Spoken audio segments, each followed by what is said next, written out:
नाना जान से मुलाकात हो गई है तो बताइएगा कि आपको नाना जान की कुछ समझ भी आई है कि नहीं। वैसे तो मैं साथ साथ बोलता रहा हूँ कि वो क्या कह रहे हैं। मैं भी आज खुश बैठी क्योंकि आज वो अपने घर जा रहे हैं वापस। हलीमा आज आप चली जाओगी हलीमा? हाँ, घर का नाम लेकर तो बहुत खुशी हो रही है ना इसे। अस्सलाम वालेकुम, मैं मोहसिन हयात। उम्मीद करता हूँ आप सब खैरियत से होंगे और अगर आप मेरे चैनल पर नए हैं तो चैनल को सब्सक्राइब कर लें। जैसे कि आपको पता है कि अम्मी जान की तबीयत ख़राब है तो आज नाना अबू भी आ गए। नानी जान तो पहले से आई हुई थी, आज नाना अबू भी आ गए हैं। तो जो मेरे नाना अबू हैं उनको आंखों से नज़र नहीं आता क्योंकि कुछ अर्सा पहले ही उनकी आंखों में मोती आया था। ऑपरेट वगैरह भी करवाए थे मगर वो कामयाब नहीं हो सके। तो उनकी एक ही आँख बची हुई थी और एक आँख भी वो भी ख़त्म हो गई। जो दूसरी आँख थी वो बचपन में ही थे तो उनकी आँख में कोई चीज़ चली गई थी तो जिसकी वजह से ना आँख बिल्कुल ही ख़त्म हो गई और आँख का अंदर वाला हिस्सा भी बाहर आ गया था। आज मैं नाना जान से मुलाकात करवाता हूँ और वो माशाल्लाह से बहुत ही बुज़ुर्ग हैं। उनकी एज भी 100 साल से ज़्यादा ही है। पाकिस्तान आज़ाद होने से भी पहले के वो पैदा हुए हैं। तो उनसे पूछते हैं कि क्या सूरत हाल थी जब वो पाकिस्तान आज़ाद हुआ था, सब कुछ आज उनसे उन्हीं की ज़बान से जानते हैं। एज के साथ साथ वो माशाल्लाह से बहुत ही प्यारे अपनी ज़बान में हमारी ज़बान सराइकी से मिलती जुलती है। तो वो अपनी ही ज़बान में कुछ हम तो शेर कहेंगे, हम शेर ही कहेंगे, वो शेर बनाए हुए उन्होंने अपने खुद ही। तो उनसे वो भी सुनते हैं और उनका हाल भी जानते हैं और आपसे भी मुलाकात करवाते हैं उनकी। चलते हैं अंदर और वो अंदर ही बैठे हुए हैं तो देखते हैं क्या सुनाते हैं बातें। जो हमारी लैंग्वेज है झंग वाली, मेरा बेसिकली जो गांव है वो झंग में और खानेवाल में, ये दो जगह पे मेरा गांव है। खानेवाल में मेरे दादा जान रहते हैं और झंग में मेरे नानी जान रहते हैं।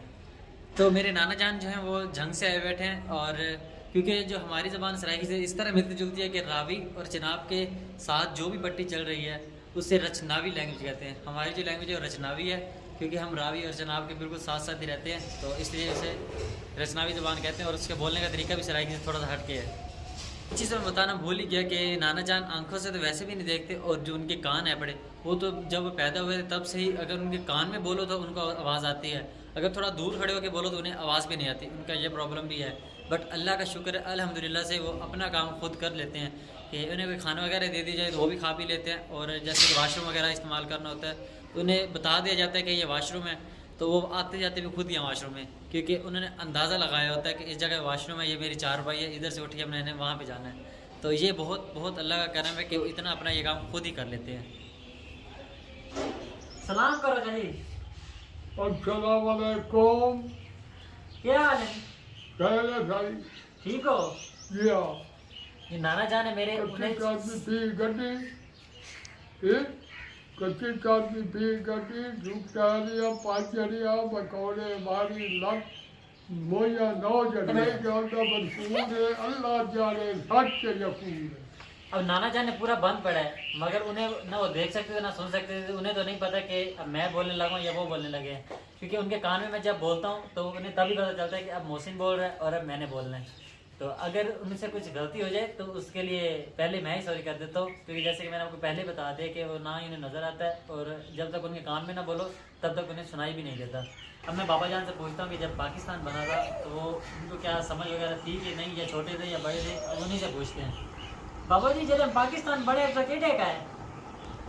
चलो पाकिस्तान बने आएगा, वो चलो बड़ा सारा बाबा जान कह रहे हैं कि सारा पता लगता। बाबा जब पाकिस्तान बना था तो मुझे सारा कुछ पता चलता था अब क्या हो रहा है और क्या होने वाला है। वैसे तो वो गांव में रहते थे उस वक्त टीवी का इस तरह का किसी चीज़ का नेट का रिवाज तो नहीं था कि इन्हें पता चले, मगर अभी तक इन्हें टीवी वगैरह नेट का इन्हें कुछ आइडिया नहीं है क्योंकि ये पुराने बंदे हैं। ये हमें ही पता है कि नेट क्या चीज़ है और टीवी क्या चीज़ है। और बाबा जान ने मुझे यही बताया कि जब 1965 की जो जंग हुई थी तो उस जंग का भी हमें ये तो नहीं आइडिया था कि क्या हो रहा है, कब हो रही है, कैसे हो रही है। बस हमें यही पता चलता था कि हम घर में बैठे होते थे और ऊपर से जो जंगी जहाज़ थे वो गुजरते थे ज़ोर ज़ोर से। जो हमारे जंग शोरकोट का इलाका है वहाँ पे ये जंगी जहाज़ जो बड़े वहीं पे उतरते हैं और वहाँ से ही उड़ते हैं क्योंकि उनका एक वहाँ पे एक हवाई अड्डा बना हुआ है शोरकोट में, शोरकोट कैंट में। और अब बाबा जान से पूछते हैं कि इनकी एज कितनी है और उन्हीं से पूछते हैं, मुझे तो नहीं आइडिया। बाबा जी तुम्हारी उम्र कितनी है? 100 साल चुके, अंदाजन 102 साल हो सी है या 2 साल? 100 साल चुके टॉप। बाबा जान कह रहे हैं कि मेरी 101-2, मुझे ये भी आइडिया नहीं, बस यही आइडिया कि 100 साल से ज़्यादा ही हो गई है। अब उनके पास मेरे ख्याल में शनाख्ती कार्ड भी नहीं होना, तो अगर हुआ भी सही तो मुझे आइडिया नहीं है। वैसे मैंने नाना जान के एक ID कार्ड देखा था पुराने वक्त के जो होते थे, उस पर ना कोई तस्वीर होती थी ना कुछ ही, बस साइन होते थे, वो भी जो मर्जी करके चला जाता, बस ID कार्ड बन जाता था। बाबा जी मैंने दसो थोड़ी आँख कितनी उम्र है खराब हो जाए केले खराब हो जाए बस 14 साल का था ते होया क्या ही वो भाई कुकड़े बनने दूर ना अच्छा और कहीं बे और ना बाहर आप ही ओए हो वो प्यो मेरा तरीके से लाए के तो मैंने और लाए किया और मत को उससे और क्या जो डॉक्टर नाना जान से मैंने पूछा कि उनकी आँख जो एक बिल्कुल भी नहीं है वो कैसे ख़राब हुई है और किस उम्र में ख़राब हुई थी। तो वो कह रहे थे कि जब मेरी उम्र तकरीबन 14 से 15 साल थी जब ये मेरी आँख ख़राब हुई है। और एक औरत तब नमक को खुद घर में पीसा जाता था, तो एक औरत नमक पीसने के लिए नमक को तोड़ रही थी तो उसका ना एक छोटा सा टुकड़ा इनकी आँख में चला गया था। तो जैसे इनकी आँख में गया तो आँख ना वो बड़ी होने लग गई, फूलने लग गई थी। तो जो साथ में जैसे गांव में छोटे मोटे डॉक्टर होते हैं इन्होंने वहाँ पहले चेक करवाया तो उसे समझ नहीं आया। तो फिर इनके वालिद साहब इन्हें तब ऊँट होते थे, गाड़ियाँ तो होती नहीं थी, अपने इनके ऊँट होते थे। ऊँट पे इन्हें वो एक हॉस्पिटल में ले गए अगर नेक्स्ट सिटी में, तो वहाँ पे जाके इनका इलाज हुआ। जब वहाँ पे ले गए तो इनके वालिद साहब को डॉक्टर जानता था, तो उन्होंने कहा कि मोहम्मद शाह आपने तो इनकी आँख बिल्कुल ही ख़राब कर दिया, तो इसका कोई हल नहीं है, अब ये निकलेगी क्योंकि इसका इलाज आपने तो बहुत देर कर लिया, इसलिए इनकी आँख बिल्कुल ही ख़राब हो चुकी है, अभी निकालनी पड़ेगी, इसका कोई और हल नहीं है। तो तब उनका ये वाली जो आँख है ये बिल्कुल ही वेस्ट हो गई और उन्होंने अंदर वाला सारा कुछ निकाल दिया। जो दूसरी आँख थी वो मैंने जैसे बताया कि वो कुछ ही अरसा हो गया जैसे, तो आँख में मोती आया था, ऑपरेट वगैरह भी कराए, मगर फिर भी वो बिल्कुल ही ख़त्म हो गई, अब इन्हें बिल्कुल भी नज़र नहीं आता। ठीक है बाबा जी, बता वीडियो बस करें थक गए हो तो स्वामी अल्लाह खुश रखे, अल्लाह बात करे तो खुश पर बचे। नाना जान सबको दुआएं दे रही है कि वो खुश रहें और आबाद रहें। ठीक है नाना, मिलते हैं बाद में। मैं भी आज खुश बैठी क्योंकि आज वो अपने घर जा रहे हैं वापस। हलीमा आज आप चली जाओगी? हलीमा हाँ, घर का नाम लेकर तो बहुत खुशी हो रही है ना इसे। बाबा जी की आपने आज स्टोरी सुनी है कि वो कैसे बड़े हुए और उनकी एज क्या है, सारा कुछ उनके बारे में हमने जान लिया। और हलीमा ने जाते जाते मेरा एक नुकसान भी कर दिया। जैसे कि आपको पता है हलीमा आज घर चली जाएगी, तो हलीमा ने आज मेरा एक नुकसान भी कर। हलीमा ने मेरा नुकसान क्या किया कि जो मेरी सेल्फी स्टिक थी उसने वो तोड़ दी है। तो वो थोड़ी ऊंची पड़ी थी तो उठाने लग गया तो ज़ोर से नीचे गिरी है।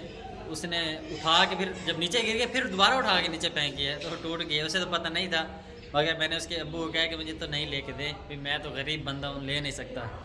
उन्होंने क्या ले देते हम आपको। जैसे कि आपको मैंने बताया हलीमा ने मेरी पहले एक नुकसान किया, सेल्फी स्टिक का जो ऊपर वाला हिस्सा तोड़ा है, तो मैं वो लेने जा रहा हूँ मार्केट के अंदर, देख के वो हमें कितने का मिलता है, महंगा है या सस्ता है, तो मैं अभी उधर ही जा रहा हूँ। नाना जान से मुलाकात हो गई है, तो बताइएगा कि आपको नाना जान की कुछ समझ भी आई है कि नहीं। वैसे तो मैं साथ साथ बोलता रहा हूँ कि वो क्या कह रहे हैं, जो बुजुर्ग हैं तो उनके बोलने के थोड़ा सा मिसिंग हो जाते हैं कुछ वर्ड, इसलिए मैं साथ साथ नहीं बोलता रह गया। प्लाजा के अंदर मैं आ गया हूँ और अब मैं जा रहा हूँ जो चीज़ मुझे चाहिए अपने स्टिक का हिस्सा वो लेना हमने। और रश भी आज बहुत ही ज़्यादा है। जो व्यूअर्स मुल्तान से हैं वो जान जाएंगे कि ये प्लाज़ा कौन सा है।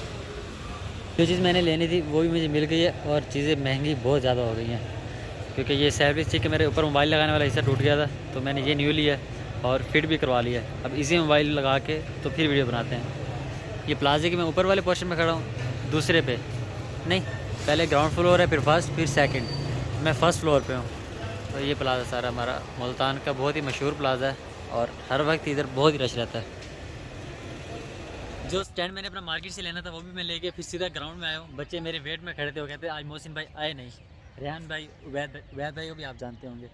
और सूरज भी गरूब हो चुका है, तो मैंने कहा बच्चों को जाके सलाम दुआ कर रहे हैं क्योंकि वो सारा दिन इंतज़ार में रहते हैं कि मोहसिन भाई शाम को ग्राउंड में आएंगे। और मेरे साथ एक और नाना दोस्त भी साथ साथ फिर रहे हैं। बच्चे आज और ही गेम खेल रहे हैं, पता नहीं इस गेम का नाम क्या है, मुझे इस गेम का नाम नहीं पता। क्या कहते हैं हमारे बच्चे तो अंडा फटी कहते हैं, बट मुझे नहीं पता कि इसका प्रॉपर नाम क्या है। मगरिबी अजानें भी शुरू हो चुकी हैं और सूरज भी गरूब हो चुका है। आपको हमारी इस जगह पे बैक साइड पे एक चीज़ की तब्दीली नज़र आई होगी कि जो ये पानी वाली टैंकी है ये नहीं बनी है यहाँ पे और अभी स्टार्ट नहीं हुई। वो कैमरे में कुछ नज़र आ रहे होंगे, ये कोई और चीज़ नहीं, सिर्फ मच्छर ही हैं, क्योंकि अगर हमने ब्लैक या कोई ब्लू चीज़ कलर की पहनी हो तो मच्छर हमारे सर के ऊपर ऊपर ही फिरते रहते हैं। और अभी भी ये मेरे सर पे जहाँ मैं जाऊँगा ये वहीं आ जाएंगे। ये देख, आपने हमारा ये वाला पहलवान तो देखा होगा, हमारा पहलवान कहाँ गया है? ये उसका छोटा भाई है और कल आपने उसका बड़ा भाई देखा होगा, वो है। और ये इनकी नन्ही सी प्यारी छोटी सी बहन है, तो वो आई आज कह रही है कि मैं भी आज मिड बहन है, मैं आपके गाइस को हाय कहने आई हूँ, तो सलाम कर दे मेरे भाई से। अस्सलाम वालेकुम। तो नन्ही सी प्यारी सी बहन है मेरी, तो बताइए कि कैसी है? माशाल्लाह देखिए कितनी खुश हो रही है मेरे साथ साथ। और ये मेरा पहलवान दोस्त भी आ गया। क्या हाल है? सलाम कर दो। अस्सलाम वालेकुम। हाँ हाथ नहीं मिलाता, वो कह रहा है मैं आपको ऐसे गाइस सब कुछ काम करूँगा मेरे से हाँ। और उसकी बहन तो जो बकरियाँ हैं वो भी घर अपने वापस जा रहे हैं। और ये भाई जिसके हम गांव भी गए थे वो भी अपनी बकरियाँ लेकर वापस आ रहे हैं। डंडा बहुत बड़ा उठाया हुआ है इन्होंने। और हलीमा भी अपने घर जा रही है, तो अब्बू ने गाड़ी भी बिठाने के लिए जा रहे हैं। पहले मैंने जाना था तो मेरा प्लान कैंसिल हो गया, तो अब अब्बू छोड़ने जा रहे हैं। चलो हलीमा अस्सलाम कर दो, आप जा रही हो। अस्सलाम वालेकुम, अल्लाह हाफिज़। माँ बाय बाय कर दो, मुझे टाटा कर, बाय बाय कर दो, अल्लाह हाफिज़, फिर करो अल्लाह हाफिज़। हलीमा से भी आपकी मुलाकात होगी, वो भी अपने घर वापस जा रही है। तो इसी के साथ मैं अपने आज के व्लॉग का यहीं पे करता हूँ। उम्मीद करता हूँ आपको मेरा आज का व्लॉग पसंद आया होगा। अगर व्लॉग पसंद आया तो इसे लाइक एंड शेयर करें और चैनल को ज़रूर सब्सक्राइब करें। अल्लाह हाफिज़।